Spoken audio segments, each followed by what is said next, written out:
Hi, Corey with the Spiritual Archaeologist channel today. And today we're digging up the treasures of understanding God. And it's been quite a journey for me on this topic. Back when I was drinking, and I was such a hardcore drunk for a very long time, I lived in a really bad neighborhood and I was trying to raise my daughter by myself, and I didn't have any outside help. My mother had passed away by this time, and I wasn't getting any child support, and it was extremely hard and extremely terrifying. And the only thing I knew how to do was to go to the liquor store. That was my coping skill. That was my coping mechanism. That was my answer to everything. And I grew up, I've always had a belief in God. I was not raised going to church. My mother told me when I was a little girl, because I told her, you know, let's go to church. And we went once, and it was a very bad experience at a Baptist church.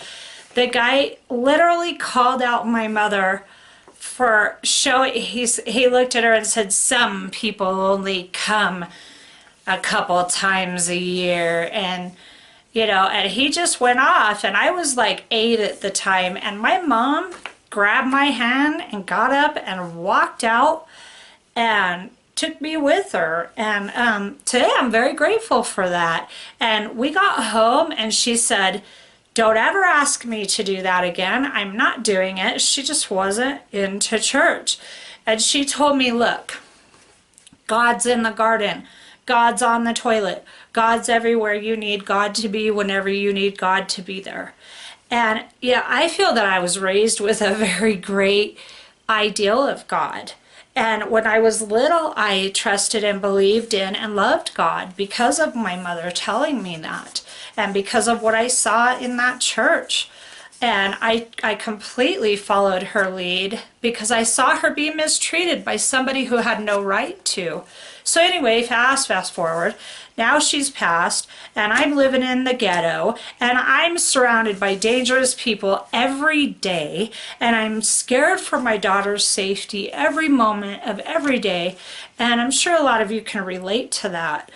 I'm sure there are many people out there who are living that today, who have lived that and know exactly the terror I'm talking about.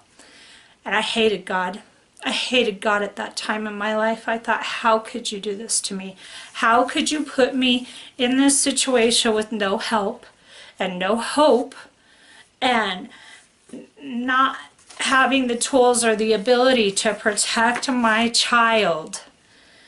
And I hated him, and I was so mean, and I was so bristly, and I thank God for that too, because that's how I kept us safe, because I was mean and I projected, if you come to me, you're gonna be real sorry. If you try to hurt us, you're gonna pay. And I not only projected that, but that's exactly how I felt.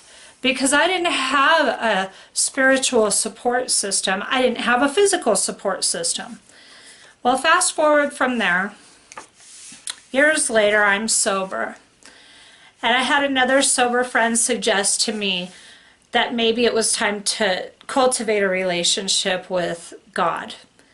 And so I started doing that. I wrote a list of all the things that I wanted my relationship with God to look like, because I was so broken by this point. I was in early sobriety. I was teetering.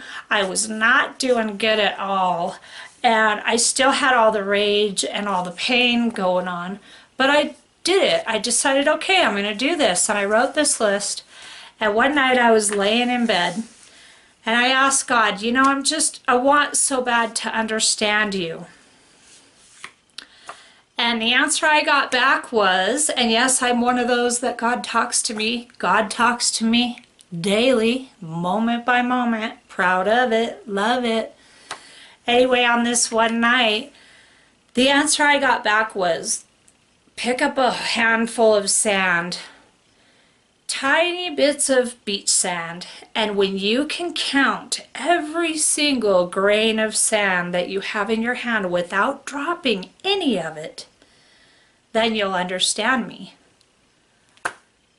And that was a total spiritual awakening for me in that moment. And what I realized was that I was spending all of my time and energy trying to understand God on an intellectual level.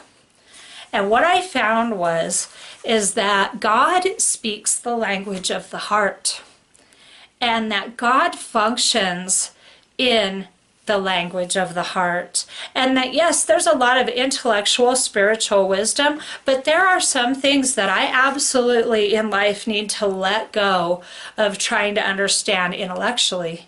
And God is one of them. And ever since that night, that changed my life too. I've had so many spiritual experiences that have changed my life in a moment's time, a moment's event.